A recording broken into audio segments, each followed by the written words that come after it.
countdown's on. NBA draft coming away from the Barclays Center next Thursday. Nerlens Noel still rehabbing, still working hard, still #1 atop many mock drafts. Let's check out the latest from Chad Ford. Here we go. Noel still tops the list. The only change from the last switch between 2 point guards. Michael Carter-Williams jumps to #7 with the Kings pick. Trey Burke projected to stay in the state of Michigan at #8 to the Pistons. And ESPN NBA insider Chad Ford in studio with us, as is our basketball insider Jay Williams. So, Chad, let's start with you. You have Noel going first to the Cavs, but there's a little bit of banter out there, perhaps, that could end up being a change. So what's the latest on this? They haven't made up their mind. They've had a number of players in this week. They have Anthony Bennett in. They have Alex Len in from Maryland. Noel is coming in. Ben McLemore is coming in. Victor Oladipo all this week. They're going to interview those players. The players that are healthy, which is only a few of those guys, they'll work out. And from what I'm hearing from Cleveland, they'll try to make this decision this weekend or early next week. It is up in the air. Noel is not a lock to be the #1 pick. A lot of people like Alex Len, who's the other alternative at center there. But I still think right now Noel is the favorite to be selected #1. Do you like Noel or do you like Len, Jay? You know, I think Chris Grant has his hands full with this decision because obviously there's a risk that comes along with any pick in the draft. And there's a risk that's associated with Nerlens Noel, considering his knee injury that he sustained. If you're asking me which center would I pick for my team, I think hands down I would take Alex Len. I got a chance to see Alex Len play multiple times this season, and you know the knock on him is that there's a tendency for him to disappear some games. Well, I would combat that and say Maryland didn't give him the ball down low on the block. At 7'1" with a 7'4" wingspan, he put on 30 pounds between his freshman and his sophomore year. He has so much agility and dexterity, his ability to score the ball down low on the block. I think Nerlens Noel is more of a long-term project. I think Alex Len is somebody that can actually come in and maybe play alongside a guy like Tyler Zeller if they decide to go with that direction. You still like Noel?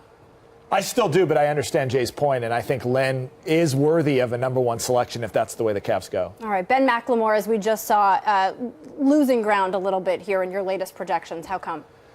Well, he's been mystifying. He's had problems with agents and trying to figure out what he's doing, and that's led to him not being prepared for the draft. A lot of these players get into the gym several months ahead of time. They're working out. They're getting in the best shape of their life.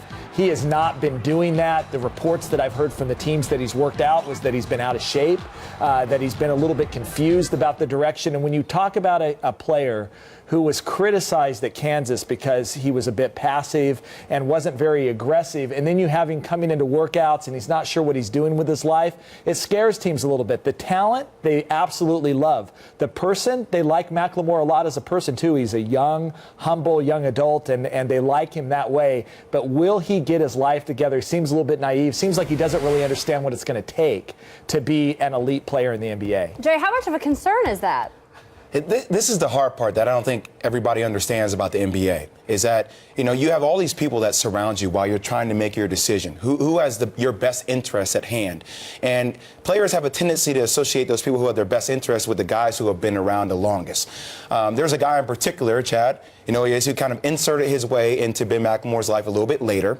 And I think that Ben is listening to him. And there's also a tendency for you, all these other people are coming into your life at the last second. And you're like, well, I don't really know if I want to be a part of that. So I think for Ben, it's tough because he has the talent. He has all the potential in the world. He could be like a Tracy McGrady. But if you listen to the wrong people and you're not training with a guy like Pooh Richardson, who has your best interests at hand, all of a sudden these GMs and owners, they're going to start to question who you listen to.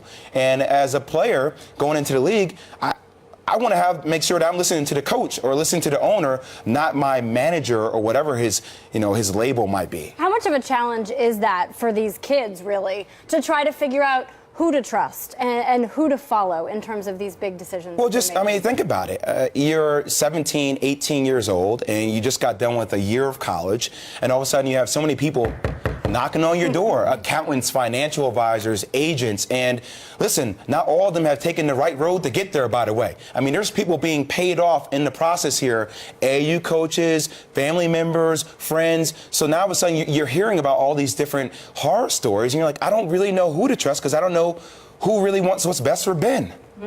Well, we'll see how that shakes out. Let's talk a little bit about Trey Burke, college basketball's National Player of the Year, but you don't have him as the fourth point guard off your board right now. Instead, that's going to Michael Carter-Williams. So how come? Well, it's not necessarily that there's a problem with Burke, but I think teams in the draft look for upside. And when they start to look at a guy like Michael Carter-Williams, you're looking at a 6'6" point guard, so he would have elite size for his position. He also is an elite athlete. He had a 41-inch vertical at the NBA Draft Combine, racked up 3 steals a game, and he sees the floor as well as any point guard in the draft. Burke is more of an all-around player. He's both a point guard and a scorer, but he's 6 feet tall, and he is not elite athletically. And so while Burke was clearly the better college player, the question becomes, how do you project in the draft? And I think of a team like Sacramento is looking at Carter-Williams. They're a young team and saying in 2 or 3 years, who will be the best point guard in this draft? And I think more and more teams are thinking that might be Carter-Williams. These are all the questions that they're sitting in their rooms asking about, trying to figure out as we get set for next Thursday with the draft taking place. Chad Ford, Jay Williams, thank you much. Chad, all the way from Hawaii. I like it. The dedication. Good to be here.